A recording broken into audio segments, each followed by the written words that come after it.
It being 7:10, I hereby call to order this meeting of the Kenmore Planning Commission. First item on the agenda is citizen comment. Any citizen wishing to render comment, please step forward to the podium on our left and on your right.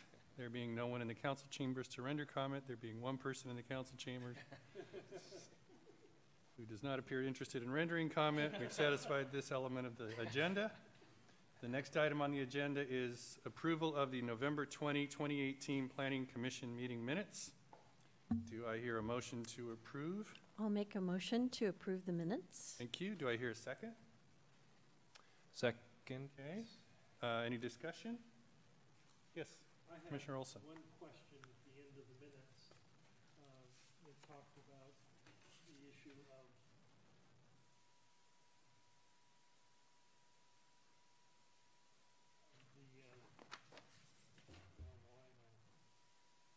You want to look at the minutes?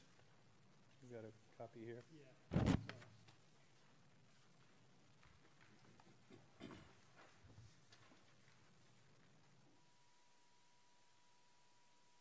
I had raised a concern about the standards of liveaboards only in marinas versus private docks.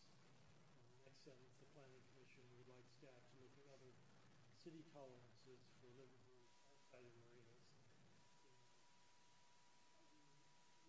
I don't think we came to a consensus, Correct. but we had a representation by staff that they would investigate how some of the other marinas handle that. And I just didn't want to lose that nuance. Otherwise, I'm fine with the language, but I just didn't want us to think we passed it by. Okay. So you're not moving to amend the minutes? No. Just want to remind everybody. Very good. Thanks, Commissioner. Anybody else? Motion to amend? All right. We have on the table a motion to approve the minutes. No discussion. No further discussion. All in favor, raise your hand and say aye. Aye. All opposed, raise your hand and say nay. Any abstentions? There being none, the minutes are approved. Motion carries. Next item on the agenda is critical areas and shoreline master program amendments. I invite to the presentation table the city staff and their consultant.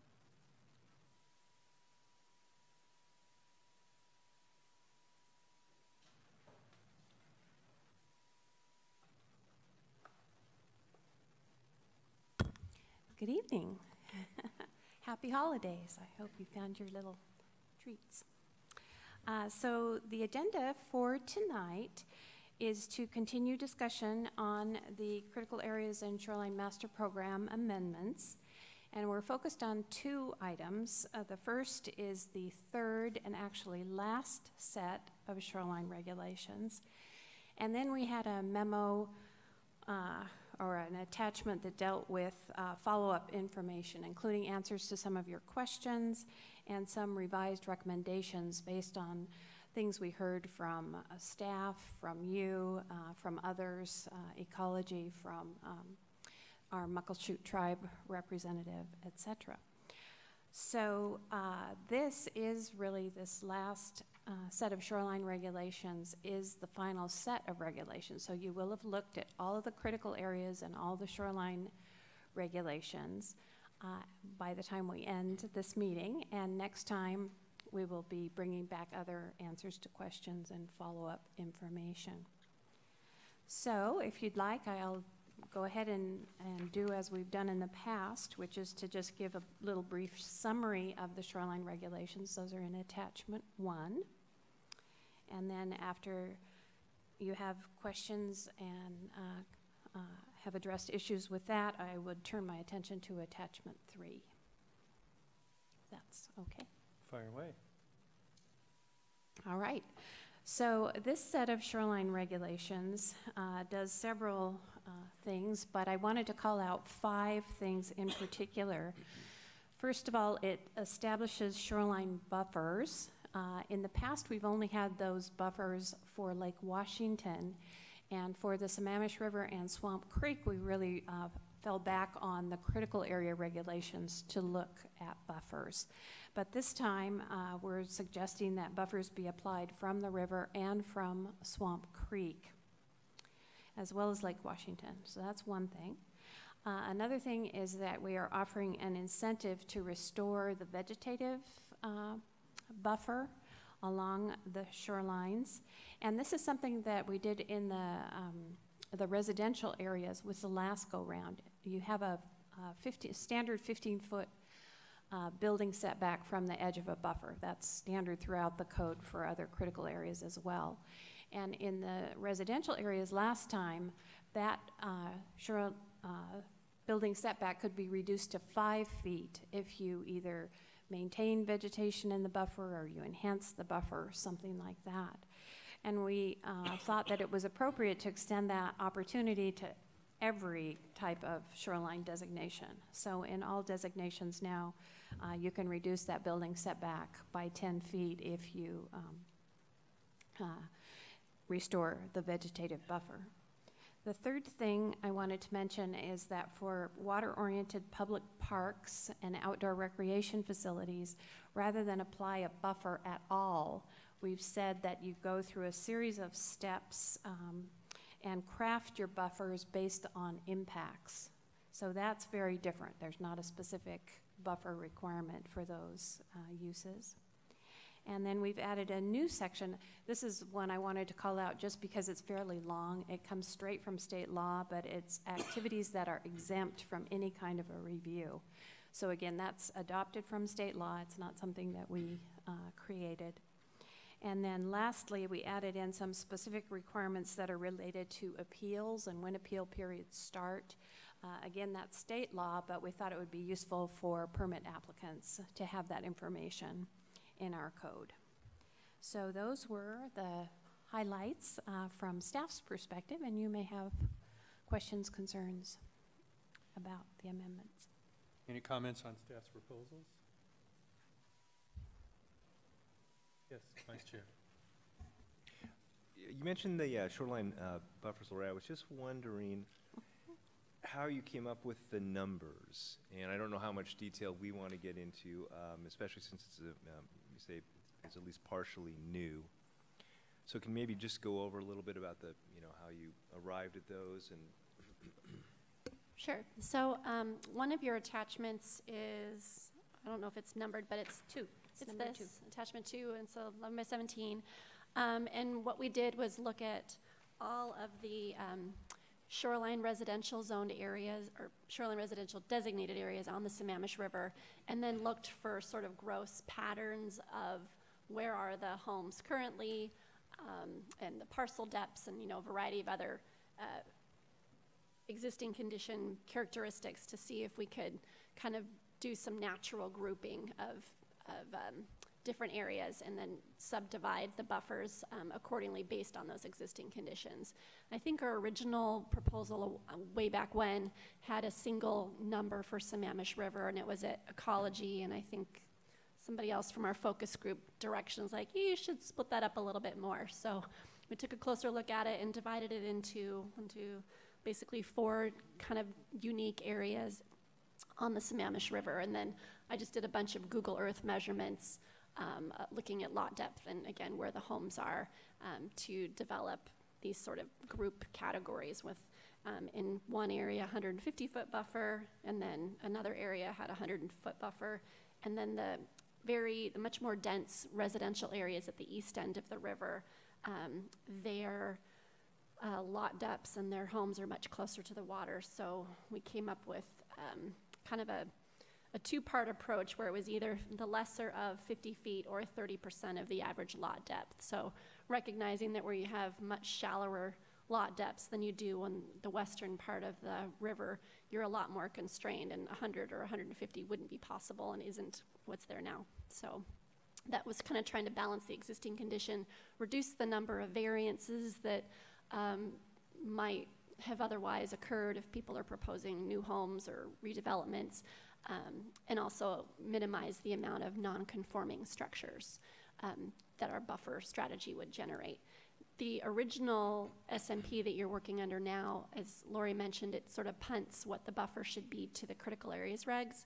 And on the Sammamish River and Swamp Creek, the buffer is just 150 feet across the board. So that creates a lot of nonconformity and uses and issues, especially for those folks at the east end of the river. So we're trying to eliminate that. Does that answer your question? Or do Yeah, I you think wanna- so. I'm just kind of curious too, if you had any thoughts on what the effects, the practical effects, I guess, would be for these new numbers that haven't been in place before. The practical effects are, most of these areas I think already have their home. So unless they were proposing to redevelop or tear down and build a new house or do an expansion, this wouldn't affect them one way or another. It does make it easier if they were seeking financing for a remodel or an expansion to get that financing, because with the 150-foot buffer, many of these homes are not non-conforming, and it's harder to get loans for that. So this should ease that problem, because for the most part, we're not going to have a lot of non-conforming existing homes anymore on the Sammamish River. And then I think as people do propose remodels and redevelopments and expansions and that sort of thing, it'll just make it a little bit easier for them to do that and not kind of have to struggle to deal with the fact that the buffer is like 100 feet upland of their actual existing home. That would make it very difficult to do any sort of expansion or remodel. Okay, thank All you. right. Anybody else? I think that partly explains the question I had. This is specifically in note 4 on page 11. I'm trying to understand the 25-foot buffer for lots less than 100 feet. Yeah, and there's a few lots. I think they're on the east side of town, and I think they were on the north side of the river that are just a little bit shallower than 100 feet, and those existing homes are about 25 feet from the ordinary high water mark currently. So it was, again, kind of a best fit solution for a buffer. Right. I was wondering what the logic was in the larger than 100 feet depth lots. Why it was sort of a variable buffer distance of either 50 feet or 30% of the total depth. If there was some critical area or vegetation buffer that we were trying to preserve, why would the depth of the lot invoke a variable setback or buffer? As opposed Let's to, see. if Just there's a number flat we think number. if there's a number we think is appropriate Yeah. as a vegetative buffer to a shoreline, Right. why does the depth of a homeowner's, these are single-family residential, right? Right. Why does the depth of a homeowner's lot dictate their essentially their usable? Yeah, we were trying, because most of these lots are already developed, so we were trying to find a way to sort of come up with the best fit, like what matches existing condition. And there did seem to be a relationship. Many of the lots have a common kind of a depth, but there are kind of oddball lots that are much deeper, and the home tended to be further back. But we didn't want to set just a pure percent of lot depth, and then that might shoot somebody like out of shoreline jurisdiction or something. So we kind of wanted to balance providing an appropriate and comparable to their neighbors kind of a buffer situation, while also recognizing that for those homes that are farther back, that there is some value and function in continuing to have that space between their home and the river. So it's kind of trying to walk that fine line between preserving whatever existing ecological function there is, but also recognizing feasibility and use and existing development and that sort of thing. So there's 1,000 different ways to approach this, and that was just one of them that seemed to sort of produce the best fit with what's there currently. So a number of other jurisdictions will have, they might have done just a flat number, or they will look at percent of a lot depth. Some of them, instead of basing it like a sliding thing based on the depth, will just have buckets where it's like if your lot 0 to 100 feet, you've got 25. If it's 100 to 200 feet, then your setback might be 75. So versus a percent of the lot depth. So there's a whole bunch of ways to do it. And we could look at other ways if this doesn't seem to if this doesn't feel right to you. It seems fairly straightforward. I was wondering if the part I was struggling with is, does the lot depth itself have any bearing, because we're using it as a variable there, right? Does the lot depth have any effect on how great or small the buffer should be? Not on how small it should be, but it did seem to be a factor in where the existing home was placed, and there seemed to be a relationship between the lot depth and where the home was actually located. And so it's, again, it's just sort of a way to find a best fit line. And the goal of the Shoreline Management Act in particular, when it comes to figuring out buffers, is to yield no net loss of ecological functions based on the baseline. So it's a little bit different than just general critical areas regulations, which are a lot more focused on just sort of pure science, and 200-foot buffer would be ideal on a river. But the Shoreline Management Act says that you can't just do that. You need to recognize and acknowledge the existing condition and develop a buffer strategy that balances the environment with existing use. So that's what we tried to do. I think from a practical perspective, they're pretty close, right? A 25-foot setback on less than 100 is potentially a 25% buffer, and a 50-foot setback on 150 would be a 30% buffer. Yeah. I think it will work out. Yeah. I didn't measure every single lot to see how it exactly worked, but I looked at a sample and got a diversity enough of like, oh, this seems to be working, it seems to fit. So, and generally speaking, somebody is going to be a little closer than the others, and other people might be a little further back, but I think it's a good balance. And otherwise we'd look into further splitting, and you'd end up with, you could have 600 unique setbacks and lots versus, the 5 buckets that we have proposed, or something in between. Anybody else? Okay, there being no further comment, it sounds like we adopt the staff's recommendation. So the next item to review this evening is attachment 3 to the memo. And that, as I mentioned earlier, is a compilation to date of sort of questions and issues that came from a variety of sources. And in some of those cases, we have actually proposed revised recommendations after looking into the issue some more. So there were 2 issues that I particularly wanted to call out, and we can go over all of them if you wish. The 2 I was hoping to call out were presumption of fish suitability. So this has to do with the critical area regulations for streams.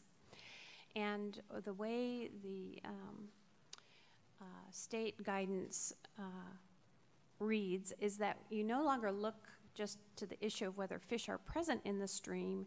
You have to also look at the issue of whether fish habitat is present. So there are 2 ways to approach this. One way is to say everybody who has a stream has to go through a report and determine whether there are fish or whether it is fish habitat suitable, or you can take a different approach, which is to say the studies may be cumbersome. If you wish to just say that it's fish suitable, you can do that and proceed from that point forward. So there are a variety of new definitions added, and that's on, I think, page, well, I don't have the page numbers there, but it's 3 and 4, it looks like, of attachment 3. And then there's a section that describes what are the conditions that would make you suitable fish habitat. So that's kind of an unusual thing, and I wanted to call that out. The other thing I wanted to discuss was the question of liveaboards, which Commissioner Olson raised a couple of meetings ago. So we didn't find a lot of information from other jurisdictions. All the ones that I looked at also restricted them to marinas, basically, and I think the reason for that is for the pump out facilities. But I did find in another section of the Kenmore Municipal Code, which is entitled, I think, Boating Regulations, that it's not possible to live aboard at a dock in Kenmore, but the exception would be for 3 days out of 5. You can temporarily live aboard on a boat at a dock, and again, that would be enforced on a complaint basis. I don't think anybody is out there looking to see, but if it became an issue, certainly a complaint could be made, and this 3 out of 5 day requirement would limit someone from tying up to a dock and living there for an extended period of time. So given that, I was not anticipating making any changes. I think it addressed the concern about could somebody pull up to a dock, or the person who actually lived aboard their boat and then was bringing it into the city, how that would be handled. I don't know if that fully addresses your concern, but that's the information I had. All right, comments on staff's proposal?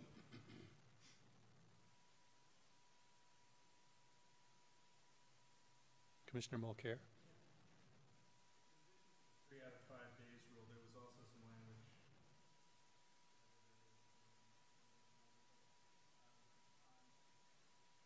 Number of feet successive morages can be from an original. Right, it was quite a distance, yeah. Was it 1 mile? Set the 5-day, Right, clock? right, and so you'd have to move the boat regularly. Do they put any chalk on your boat? Yeah, In exactly. there? Again, there's not anyone that, to my knowledge, that's patrolling this issue. But again, on a complaint basis, there is city regulation that would limit it. Anybody else?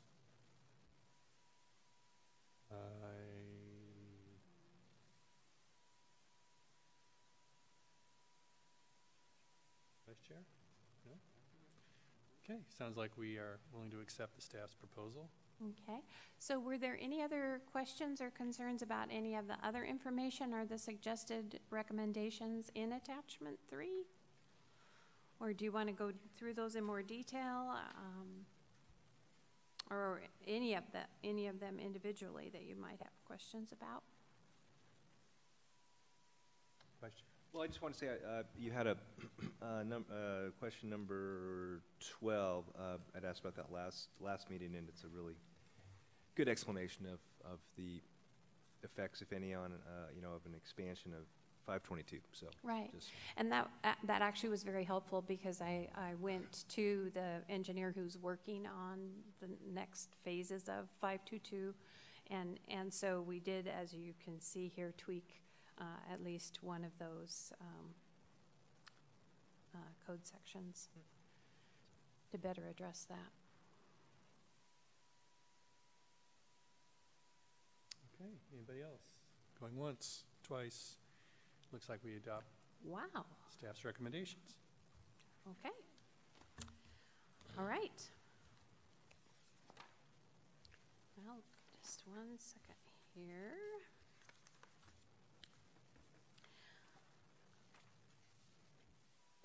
All right, so I wanted to mention as the continuation of this project that at that meeting in January, again, we don't have one the first meeting, but on January 15th, at that meeting, we will have additional questions and comments from staff and others, and particularly from the Department of Ecology.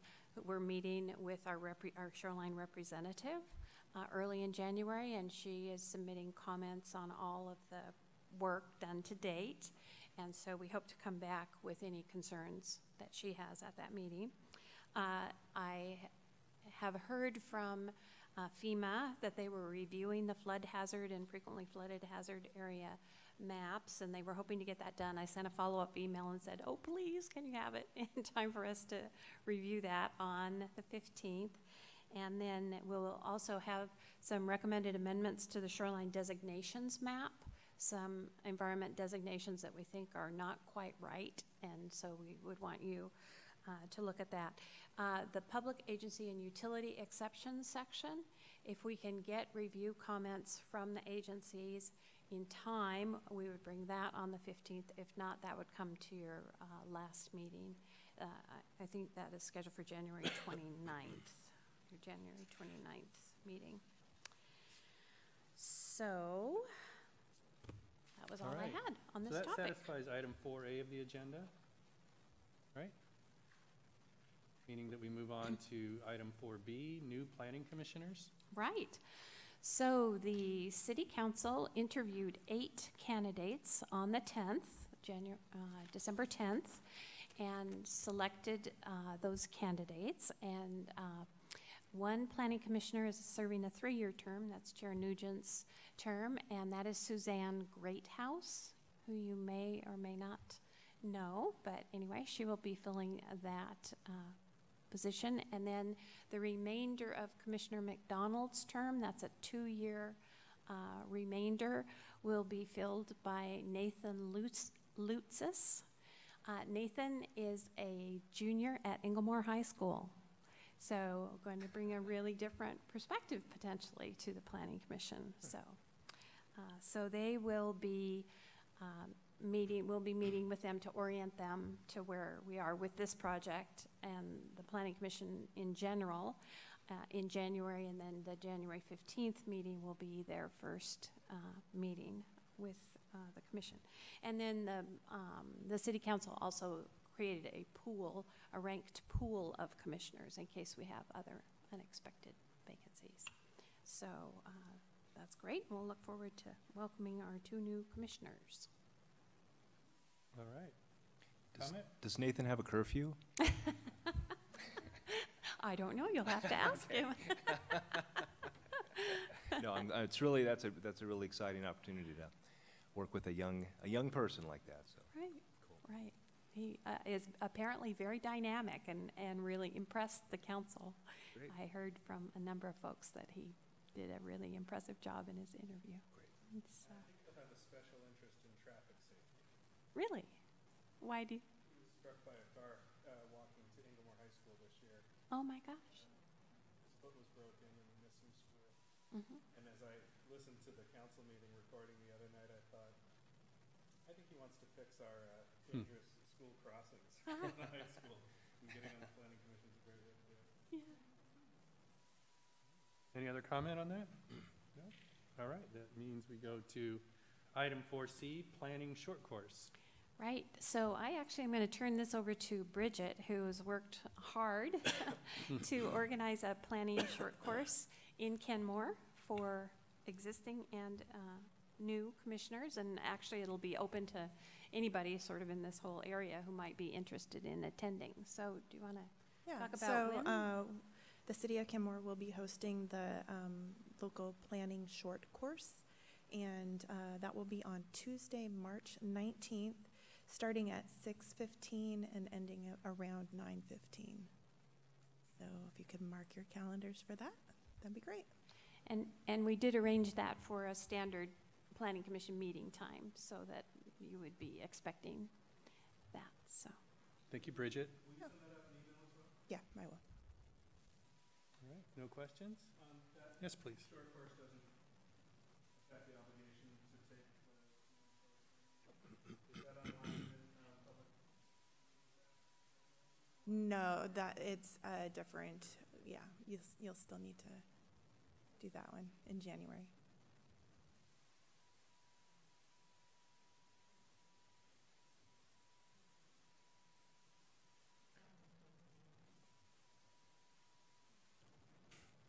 All right, any other questions, comments on the planning short course? Thanks again, Bridget, for doing that.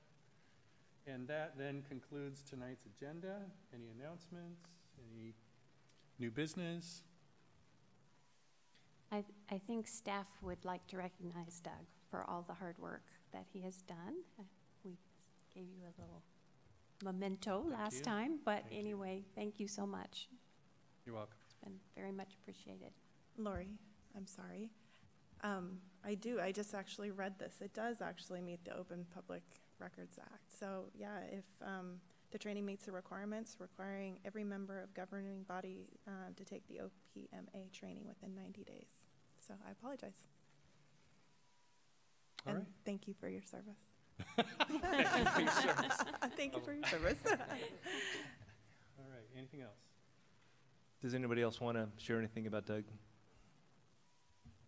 I do. Go ahead, Carol. I sat down while we were waiting for you to make it through all that traffic. Which is- Serendipity. Which is so unusual because you're always here. It and was ironic, wasn't it? The last one's in, but It occurred to I me. do have to say that it's been a pleasure to serve with you. You're very detailed, you're articulate, seasoned, you're an advocate for the common good of everyone here in Oh, Kenmore. thank you. You're very much a defender of the city of Kenmore's vision, which I really appreciate. Having worked on those earlier planning commissions, I can see why you have a vested interest in that. And did I mention that you pay attention to details? So that's kind of the charge that all the rest of us have, because nobody will fill the shoes that you have. So Thank we you. will really miss you. It was very gracious. So thank you. I'd like to add also, Doug, thank you very much for your mentorship and leadership. You've certainly taken me and any of the new commissioners under your wing and taught us the business of being an effective organization within the community, and I appreciate it very much. Thanks, Mike. Yeah, and I just want to maybe add a little bit about that. I really appreciate the team spirit that you've kind of fostered on the commission and the collegiality. I think we disagreed at times, but things never became disagreeable, and I think that's in large measure due to your great leadership. So I think that's part of it. And as Carol mentioned, your ability to understand and articulate some of the issues has really been outstanding in a lot of tough issues like mobile home parks and some of the other ones from your earlier tenure. And your ability to advocate has been really helpful, but also finding common ground and kind of moving us toward consensus on, again, some of these really difficult issues. I think that's a really kind of unique skill set. And I'll also miss your crisp running of the meetings. The 9 o'clock bewitching hour is always appreciated for The some of us whose unwritten 9 o'clock bedtime is rule. not long after 9 Right. o'clock. And your wry sense of humor, as you've already demonstrated tonight, and your eloquence. So it's been an honor and a pleasure to serve with you, and we'll miss you. And I expect in retirement you will enjoy more leisurely Tuesday evenings, and your golf handicap will go down. We'll see. Wow. Thanks, Mark. Yes. I'm very supportive of all the comments that you've heard so far. I would like to add that if there's an opportunity where you would like to share some of your wisdom in managing some of those things, that you would join us at some point and do a presentation for us. This is not citizen comment you're talking about. No. You want to hold that little session here or at a watering hole somewhere? All of those would be good points. Wow, But just so you know that we do appreciate all that you've done, thanks. and we'd like to continue to learn from you, even if you've gone into the hinterland. Thank you. Very touching, very flattering. I was thinking about that when I was appointed, and not just you people, my fellow commissioners tonight on this panel, and how lucky I am to have worked with you, but all the commissioners I've worked with since I was appointed by the city council in 2007, I think. Mike Vanderline was appointed with me then. And we also had Commissioner Karen Olson, and it's a tough call as to which is the better commissioner. They were both top flight.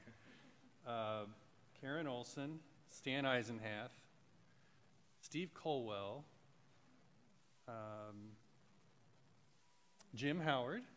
You guys might remember working with Jim. Dennis Trout was a commissioner, not on that first panel, but shortly thereafter. Doug Huxtable came along. I don't know, some of you remember working with Doug. Dennis Mendry, Angela Kugler, and Deborah Strebnick. And I think there were a couple that lasted maybe 1 or 2 meetings that I can't remember, but and that's understandable, right? Life gets in the way, but it's been such a joy to work with all you and all of these people, and of course, Mike Vanderline, hey, Mike, and Scott McDonald. And like you said, Mark, it's like we have disagreements, but they didn't linger. They were based on legitimate policy differences. Reasonable minds can differ sometimes, and I think everybody recognized that here and in previous editions of the commission. And we would move on to cooperate with future issues. And we don't seek the limelight on this commission. I probably speak for lots of volunteer advisory bodies. That's what we are, a volunteer advisory body. We're not motivated by how a vote will affect our chances for re-election. We're not motivated by job security, giving advice that makes our boss happy or something. And there's more independence. And we see on this commission a level of cooperation and compromise and mutual respect you don't see in a lot of legislative bodies. We're not motivated by the same things.